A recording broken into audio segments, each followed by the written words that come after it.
பிரபஞ்சம் இருட்டா இருக்குமா. அதுல அவங்க டெலிஸ்கோப் வச்சு பார்ப்பாங்களாம். அதுல ஒரு சின்ன பீஸ், அந்த பீஸை மட்டும் ஃபோக்கஸ் பண்ணியிருக்காங்க. நம்மளுக்கு ஒரு அங்குலம்னு வச்சுக்கோங்களேன், அந்த அங்குலத்தை அவங்க ஃபோக்கஸ் பண்ணியிருக்காங்க. கதைகளே முக்கியம் இல்லை, கதைகள் ஏன் சொல்லப்படுகின்றன என்பது முக்கியம், எதற்காக என்பது முக்கியம். பாருங்க, அவர் சொன்னது ஒரு நட்சத்திரங்கள் நிறைய இருக்குமா. அந்த நட்சத்திரங்கள் மீது அந்த கவனம் செலுத்தினால் ஒரு நட்சத்திரத்திற்கும் இரண்டாவது இந்த தூரமாக இருக்கிற நட்சத்திரத்துக்கு நடுவில் ஒரு பிளாக் ஸ்பேஸ் இருக்குமா. நாம் அதை பிளாக் ஹோல்னு சொல்லிட்டு போயிடுறோம்.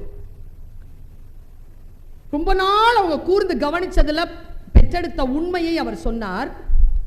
திடீர்னு இந்த நட்சத்திரம் இருக்குல்ல, அது காணாம போயிடுமா, திடீர்னு வந்துருமா.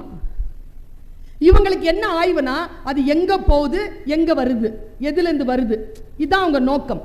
பார்த்தா என்ன ஆகுது பாருங்க.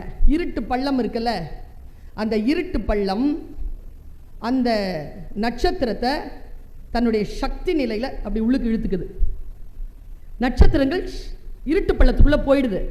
இப்போ இருட்டு பள்ளத்துக்குள்ள போன அந்த நட்சத்திரம் எப்படி வெளிவருதுன்னு பாருங்க. எப்படி வெளிவருதுன்னா, இந்த பிரபஞ்சத்துல ஏதோ ஒரு அசைவுல ஒரு நட்சத்திரம் வருமாங்க. அந்த நட்சத்திரனுடைய சக்தி நிலை இருக்குல்ல, அந்த சக்தி நிலை பள்ளத்தில் இருந்து அந்த நட்சத்திரத்தை வெளியில கொண்டு வந்துருமா. பள்ளத்துக்கு வேலையை பிடிச்சி இழுத்துக்கிறது தான். ஆனால் சில நட்சத்திரங்களின் வேலை பள்ளத்தில் இருக்கும் நட்சத்திரங்களை வெளியில் இழுத்து ஈர்ப்பது. நாம் எந்த இருட்டு பள்ளத்திற்குள்ளும் மறைந்து விடக்கூடாது. அப்படி மறைந்தால் நம்மை வெளியில் இழுத்து போடுகின்ற இன்னொரு நட்சத்திரத்தை இயற்கை பிரபஞ்சம் நமக்கு அளிக்க வேண்டும். அவர்கள்தான் பெற்றோர்கள், அவர்கள்தான் உடன் பிறந்தவர்கள், அவர்கள்தான் ஆசிரியர்கள். இருட்டு பள்ளத்திலிருந்து ஒன்றை வெளியில் கொண்டு வருவதுதான் நம் முயற்சியாக இருக்க வேண்டுமே தவிர ஒருபோதும் இருட்டு பள்ளமாக நாம் நட்சத்திரங்களை விழுங்கக்கூடியவர்களாக இருக்கக்கூடாது.